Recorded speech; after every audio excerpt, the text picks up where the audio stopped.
Open Gangnam Style.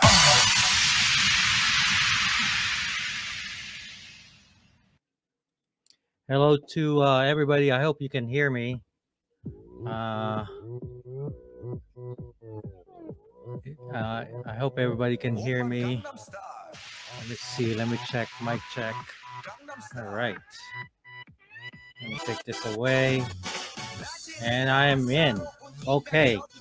Good evening to everybody. How are you guys? I guess in Manila it's 11:32.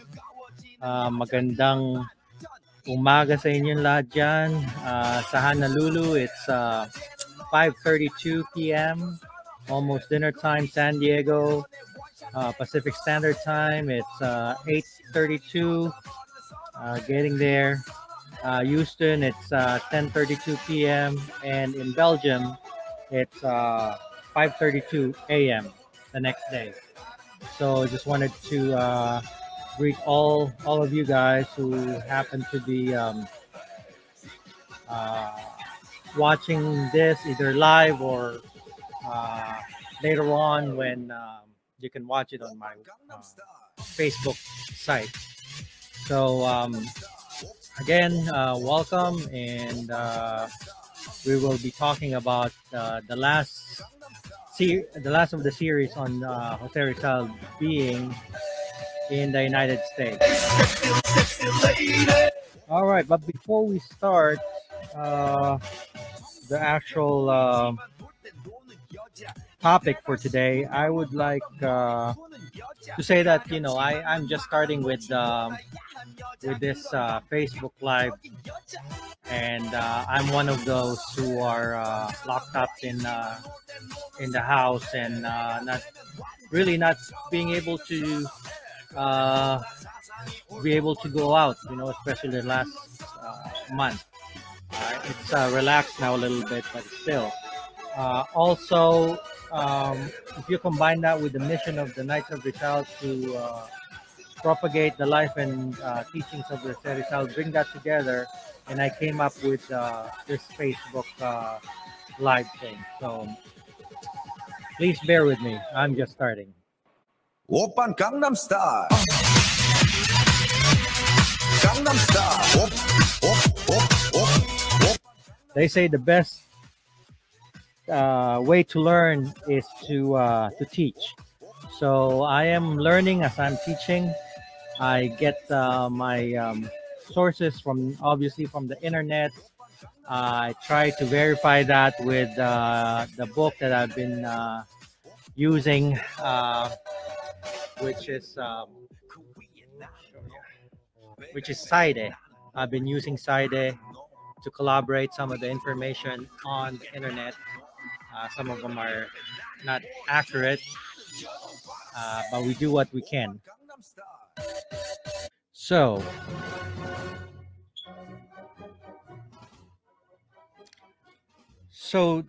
this time around, I'm going to talk about my musings of Dr. Jose Rizal's travel to the United States en route to England.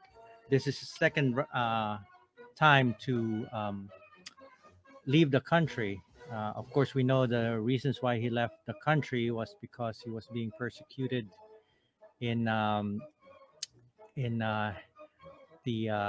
Philippines, and with that, his family is getting affected by it too, with persecution and everything. Also, he thought that he could be more effective going out of the country and doing his mission that way too. So Dr. Rizal, this is the picture of Dr. Rizal in 1888, as opposed to 1882, the first time he went to the outside the Philippines. He is now have written a book, The No Limit Hangere. He's now a full-fledged doctor. He has been very, very influential to both the Filipinos and in the international arena. So he was relaxed with all his with who he is, unlike when he was younger in 1882, the first time he left the Philippines. He was a student. He was basically dependent on money matters to his family, from his family. So, uh, but this time around, he's a doctor and he's finished the the No Limit Hungary. So, as you know, I will not. I'll try not to um, talk about the previous two episodes that I had, which is more detailed, the what, where, who of Dr. Jose Rizal, uh, as with regards to him going to the United States. This time around, it's going to be the musings, as I call it. Um, Musings of a night of Rizal, a Knights of Rizal, about Dr. Rizal's travel to the United States en route to um, England. So, like I said, that this time around, he wasn't really he was a made man. He has a name for himself. In fact, on his way here, uh, he was recognized by one boy in the ship. Was the one boy, after learning that he was from the Philippines? I think there was only two or three Filipinos in the ship. Uh, Recognized him as being Filipino and asked him about the person who wrote Dr. Salazar, and he said, "It is I. I was the one who wrote the No Limit Hungary. I am Dr. Rizal." So when he went to San Francisco, he stayed at the Palace Hotel. He paid, I think, $7 for everything in a bath. So this is the picture of Palace Hotel in Montgomery Street and Market in San Francisco. He uh, he stayed here for 2 days while he was in San Francisco. Now, hotel burned down after the earthquake in 1906, and it was re refurbished from the ground up. And in 1951, to commemorate his staying in Palace Hotel, they had a marker for him in the lobby, and of course, starting the after 1951, the marker, because of renovations, um, it was misplaced uh, during the renovation to make it a Sheraton Palace Hotel. And it was found in 1996 and was reinstalled in Montgomery and Market.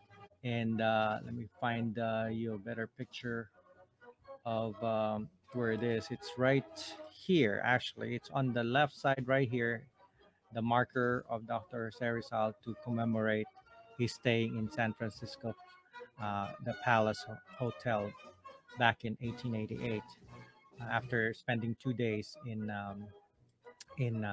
San Francisco. Uh, the actual marker is right here. Again, that marker was reinstalled in December 1996 to commemorate his centennial celebration of his death. And this was after it was gone. It was nobody knew where it was. It was misplaced. Now, having said that, in the place where he stayed in New York this time, and he stayed in New York right after the uh, uh, the blizzard of that same year in 1888, and he did stay in a hotel, and it's the called the Fifth Avenue Hotel. The Fifth Avenue Hotel actually is, if I can find it for you, is facing. This is the Fifth Avenue Hotel, and this is the Madison Park. In fact, the Madison Park is where during the Philippine Independence Day celebration, the people, the Filipino Americans in New York, that's where they congregate. And again, they did have a marker in the hotel. Guess what? It's missing. It's been missing since 2005 after a lot of renovations. Of course, the hotel is no longer, the building is no longer a hotel. It's a toy. I guess it's a toy international center building now. In fact, one of our Knights of Rizal member who went there thought that he could take a picture of the marker, but it turns out nobody knew where it was. Uh, so, but this just verifies that even with the marker missing, some Rizal was also we can say a victim of modernization, of changing times. Rizal was very inspirational during to his contemporaries, and right after that. In fact, I guess you guys know they did it. They even had a Rizalista, and the Philippine Independent Church uh, uh, thought that Rizal was a saint. And just like anything else, Rizal is is partly um, a victim also of changing times, as I guess manifested by the marker missing in 2000 in the palace, in the Palace Hotel, and then now in the old Fifth Avenue Hotel of Rizal. We should be weary of living the life of Dr. Rizal and teaching the young ones, not only the young ones, but even their fellow Knights of Rizal's members who are not so aware of his struggles. Um, Now, the after he went to the New York, went and uh, boarded the city of Rome. This was the second ship, the second biggest ship back then. And he boarded the ship from New York to London. And wouldn't you know it, this same ship that Rizal used was the same ship that ferried the Spanish the Spanish soldiers after they lost in the American Spanish War. United States back to Spain.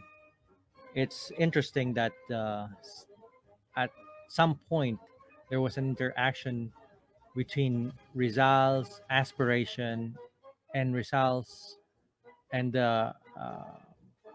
and his dreams being made made to happen. So I thought that was interesting to know. And also, as a side note too, this same ship, the City of Rome ship, was could have been used to ferry our national hero when he uh, was supposed to go to Cuba and volunteer as a physician. If that happened, of course, that didn't happen. We know that Rizal uh, was turned back, and he was tried in the Philippines. Saw the good and bad in the United States. The United States was a prospering country. The United States had a lot of promise.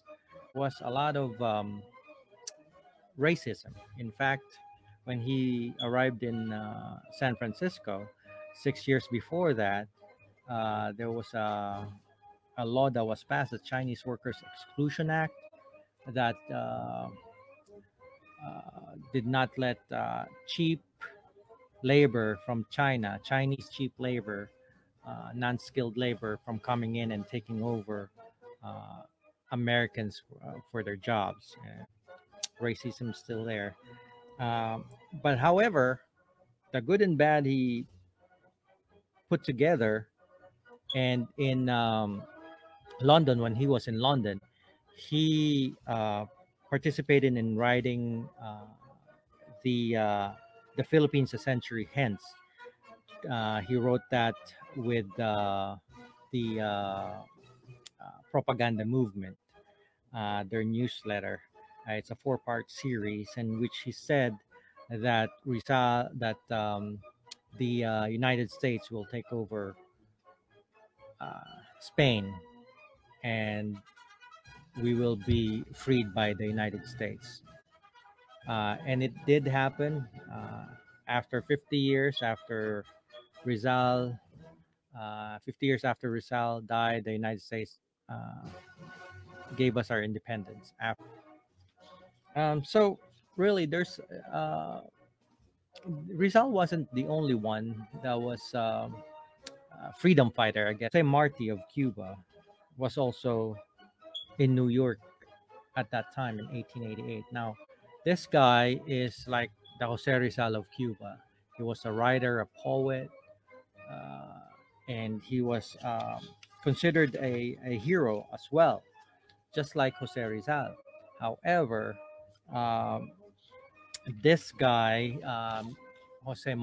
Marti, believed in armed resistance, and in fact, he died after coming back from the United States in his first ever armed struggle with Spain.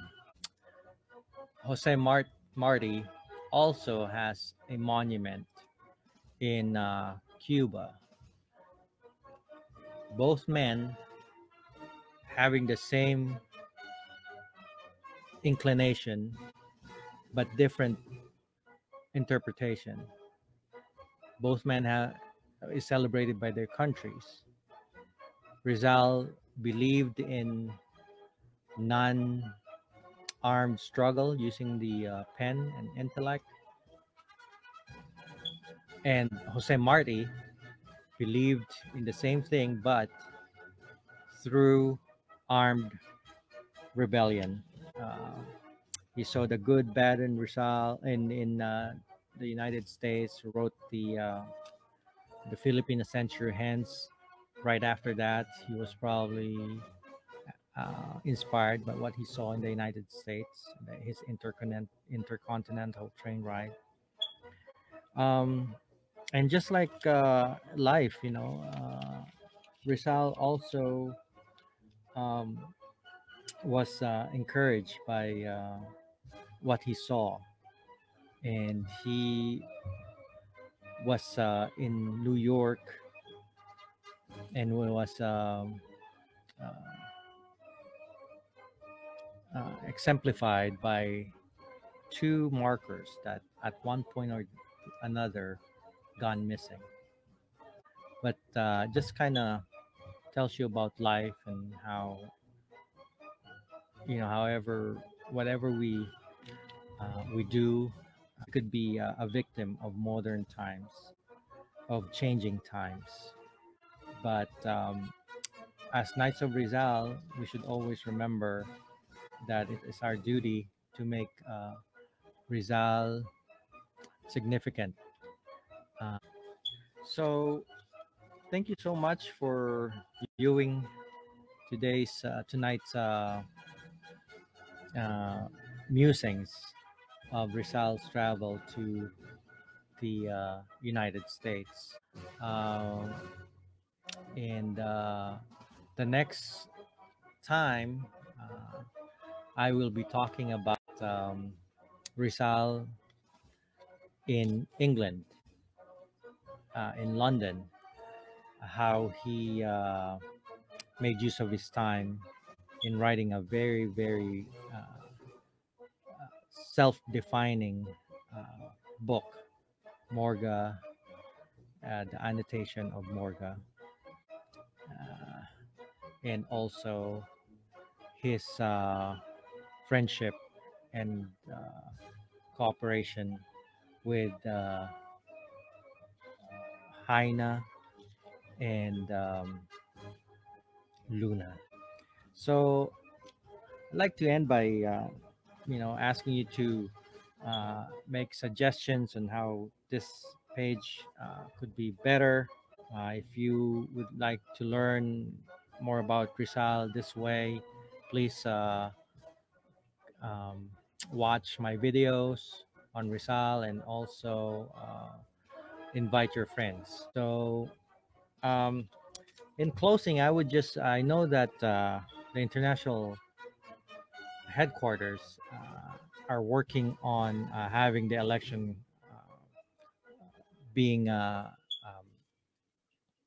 happening before the end of this year. That's 7 months extra that they have through the leadership of Justice Elihu. Um, However, I would like to suggest if Justice Elihu, our Supreme Commander, the head of the Supreme Council, could help us in having in closing the deal, as it were. Marami kasi pong mga naging KGOR na until now walang certificate.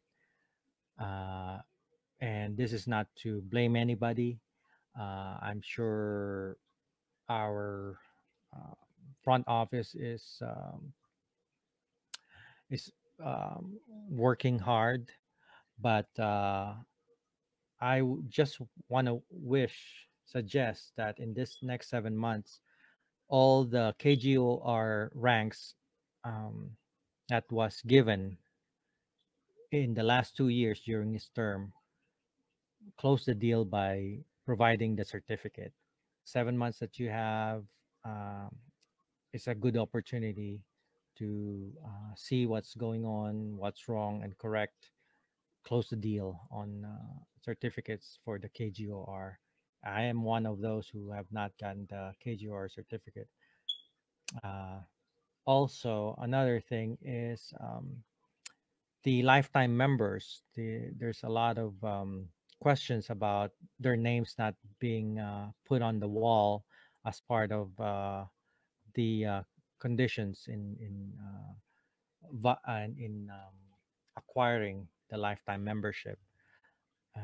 It's been 2 years, they said, and they would like to see their names on the wall once they go into the international headquarters, knowing that they are lifetime members, be memorialized by having their names on the wall. I hope that international headquarters, through our very competent Supreme Council with the leadership of our Supreme Commander Justice Elihu, would again close the deal on this and see what's wrong and be able to work on these two things: the certificates for KGOR and the nameplates on the wall for those who have already uh, did their part by on being